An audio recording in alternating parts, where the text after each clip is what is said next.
Have you ever found yourself craving more after eating something delicious? It's like your taste buds are screaming, "Give me more of that savory goodness." Well, my friend, there might be a secret ingredient hiding in your food that's making you go crazy for another bite. It's called MSG, and it's everywhere in fast food, chips, snacks, meats, and even mac and cheese. But wait, isn't MSG that stuff they put in Chinese food? You know, the one that gets a bad rap for causing headaches and all sorts of health issues? Well, buckle up, Buttercup, because we're about to dive into the controversial world of MSG and find out if its notorious reputation is really justified. I am ready. Okay. MSG, or monosodium glutamate, has been used for decades to enhance the flavor of foods, particularly in Chinese cuisine. It's the ultimate umami bomb, adding that irresistible savory taste that keeps you coming back for more. But here's the thing, MSG has been blamed for causing everything from migraines to heart palpitations, earning it the nickname Chinese restaurant syndrome. So what's the deal? Is MSG really the culinary villain it's made out to be? Or is there more to the story? In this video, we'll explore the truth of MSG and its controversy in Chinese cooking. Let's start with the history. It all started with a curious Japanese scientist named Kikune Aikida. Back in 1908, Aikida was on a mission to figure out what made kombu, a type of seaweed used in Japanese broths, taste so darn good. He was like, I gotta know what's making this broth so lip-smackingly delicious. Who made this burger, dog? Who made this burger, man? Jason, you killing it, man. So he put on his lab coat and got to work. After some serious sciencing, Aikida discovered that the secret ingredient was glutamic acid. When he combined this glutamic acid with sodium, boom, monosodium glutamate, or MSG, was born. Very talented. But Aikida didn't stop there. He decided to give this savory taste a fancy name, umami. It's like the fifth musketeer of taste, joining the ranks of sweet, sour, salty, and bitter. And since then, it has become popular in Asian cooking, thanks to its umami flavor. Umami is found naturally in foods like meat, cheese, tomatoes, and mushrooms. When you add MSG to these dishes, it's like giving them a flavor boost. It makes your taste buds go, wow, that's some next-level savory goodness right there. But how does MSG work its magic? Well, it turns out that MSG stimulates your salivary glands, making your mouth water. And when your mouth is watering, everything tastes better. It's like MSG is giving your taste buds a big, juicy high five. You are absolutely right. That's why MSG is a go-to ingredient in Asian cuisine. It adds depth and complexity to soups, broths, sauces, and marinades without overpowering the other flavors. It's like the secret weapon that takes your favorite dishes from meh to mmm. Now, when MSG is so good for taste, why have people started abandoning it? Especially in the US, what makes it bad? It's a concern, a serious concern. It all started with a letter in a fancy medical journal back in 1968. This doctor, Homan Kwok, wrote about feeling a bit off after chowing down on some Chinese grub. He had some numbness, felt weak, and his heart was doing the cha-cha. Kwok thought, hey, maybe it's that MSG stuff they put in the food. Now here's the thing. Kwok was just sharing his own experience. He didn't have any hard proof that MSG was the culprit. But that didn't stop the media from running with it. They started throwing around the term Chinese restaurant syndrome like it was the hottest gossip in town. Suddenly, MSG was the big bad wolf and everyone was pointing fingers at Chinese food. Yeah, that's true, baby. The news was all over it, making MSG sound like some sort of evil potion. They didn't bother to back it up with any real science though, it was all just hype and scare tactics. Then some studies tried to look at the whole MSG thing, but a lot of them were kind of a mess. They'd use crazy high doses of MSG that no one would ever eat in real life. Or they'd give it to people in weird ways that didn't match how you'd actually consume it. These studies were often missing important stuff like proper control groups or blinded setups, where people didn't know what they were getting. So the results were about as reliable as a weatherman's predictions. But despite the lack of solid evidence, MSG's bad reputation just wouldn't go away. The media kept fueling the fire, and those flawed studies didn't help either. Despite the negative publicity and flawed studies that fueled the backlash against MSG, a growing body of scientific research has shed light on the truth about its safety and health effects. Over the years, there have been a ton of high-quality studies and reviews looking into the potential health effects of MSG. And you know what? They've pretty much debunked all the myths and rumors surrounding this little flavor enhancer. Why? Why? Study after study has found no solid evidence linking MSG to things like headaches, asthma, or the so-called Chinese restaurant syndrome. In fact, a big review published in the journal Food and Chemical Toxicology back in 1995 analyzed all the available data and concluded that MSG is safe for most people when consumed in normal amounts. But wait, there's more. A double-blind, placebo-controlled study published in the Journal of Allergy and Clinical Immunology in 2000 found no consistent link between MSG consumption and the development of asthma or other allergic reactions. Time and time again, research has shown that for the vast majority of people, MSG doesn't cause any adverse health effects when consumed in typical dietary amounts. It's like MSG is just a harmless little flavor buddy hanging out in your food. Even the big dogs like the FDA had weighed in on this. They've thoroughly reviewed the scientific literature and found no evidence whatsoever that MSG causes brain damage or any other serious long-term health issues. And what about the claims that MSG causes obesity? Well, a review of the literature found no consistent data to support a direct relationship between MSG intake and weight gain or obesity. So you can enjoy your MSG-enhanced foods without worrying about packing on the pounds.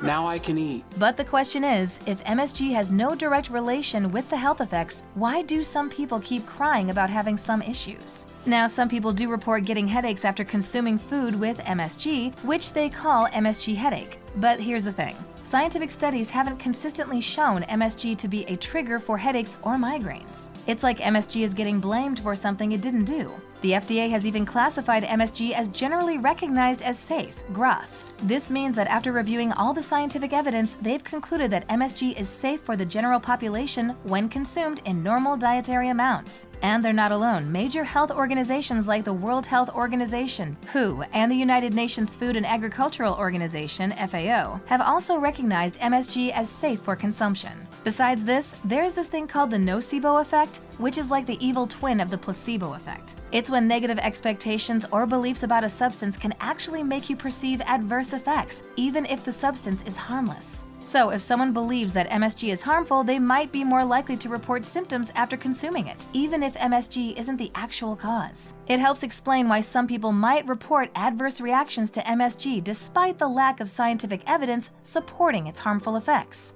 And there is an elephant in the room that is playing the big game behind all this bad rap about MSG, xenophobia. Yes, beyond the scientific evidence, the controversy surrounding MSG is deeply rooted in cultural biases and xenophobia.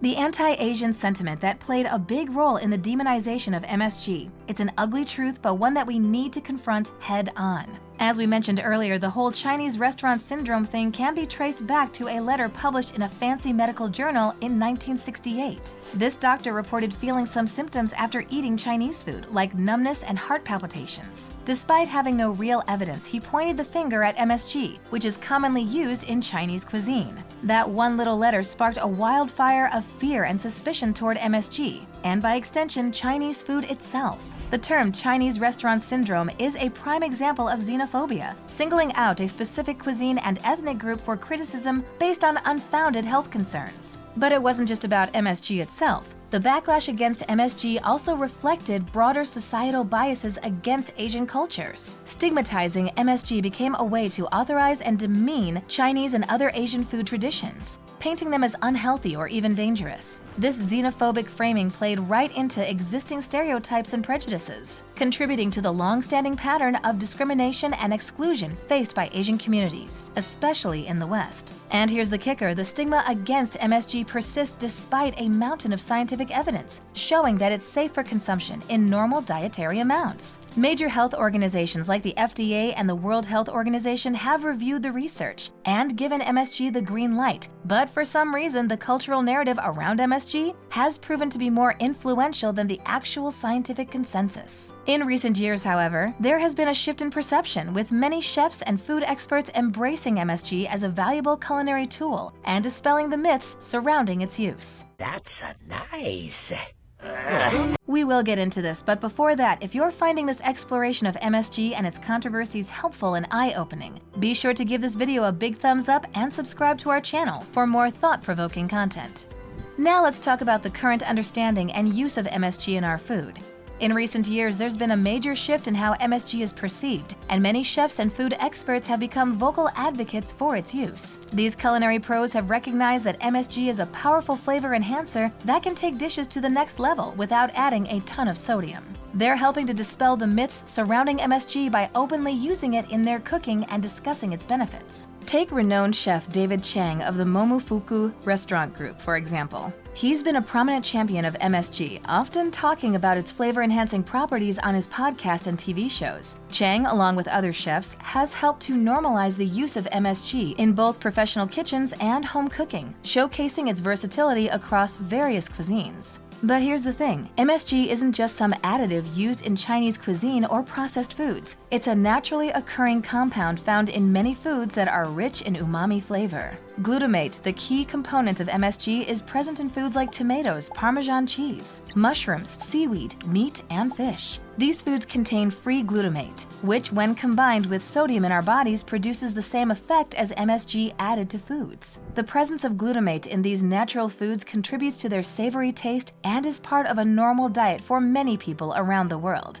But how much is considered normal? Research suggests that MSG is safe when consumed as part of a normal diet, with up to 14 milligrams per pound of body weight, or roughly 2.5 grams for a person who weighs 150 pounds, being considered safe. The average daily intake of MSG varies by region and dietary habits. For instance, a study in the rural Thai population showed an average MSG intake of 4.0 grams per day, with an average of 0.4 to 14 grams per day. In general, it's estimated that the average person's daily intake of MSG is less than 1 gram. So it's safe to say that we can have MSG with foods. But it's also important to address the potential health considerations and sensitivities that some individuals may experience. How hungry? Starved. What are you hungry for? What do you have? Everything. A cheeseburger. Like mentioned earlier, some people get headaches, flushing, sweating, facial pressure, numbness, or heart palpitations after consuming MSG. Yeah, they're not imagining things. These symptoms, often referred to as the MSG symptom complex, are real for some people. Here's the deal. These symptoms are usually temporary and can kick in about 20 minutes after eating MSG. They typically last for around 2 hours, so it's not a permanent thing. Now, the FDA has noted that these symptoms may occur in some sensitive individuals who consume 3 grams or more of MSG without any food. But the thing is, a typical serving of food with added MSG contains less than 0.5 grams. So, unless you're taking a spoonful of it, you're probably not hitting that 3-gram threshold. It's important to remember that not everyone experiences these symptoms, and for the majority of people, MSG is perfectly safe to consume in normal dietary amounts. But if you're one of those folks who seems to have a sensitivity to MSG, it's best to be mindful of your intake and listen to your body. At the end of the day, it's all about moderation and being aware of how your body reacts to certain foods or ingredients. If you notice any adverse effects after consuming MSG, it might be a good idea to limit your intake or avoid it altogether. Alright, we've covered a lot of ground in this exploration of MSG and its controversies, from its humble beginnings as a flavor-enhancing discovery by a curious Japanese scientist to its rise as a culinary superstar, and then its fall from grace thanks to a whole lot of myths and misconceptions. But here's the thing, the scientific evidence is clear. Study after study has shown that MSG is safe for most people when consumed in normal dietary amounts. Major health organizations like the FDA, WHO, and even the European Food Safety Authority have given MSG the green light. Sure, some folks might experience sensitivity to MSG, but that's true for pretty much any food or ingredient out there. The key is moderation and listening to your body. At the end of the day, the demonization of MSG has been fueled more by cultural biases and xenophobia than by actual scientific facts. It's a prime example of how fear and mistrust of the other can override rational thinking, even when it comes to something as simple as food. So the next time you hear someone bashing MSG or Chinese cuisine, remember the truth. MSG is a naturally occurring compound found in all sorts of savory foods, and it's been unfairly vilified for far too long. So let's make a pact. The next time you're tempted to believe the hype about MSG, take a step back and consider the scientific evidence instead. Your taste buds will thank you. And speaking of taste buds, we want to hear from you. Share your thoughts on MSG in the comments below. Have you been a longtime MSG fan, or were you once a skeptic who's seen the light? Let us know.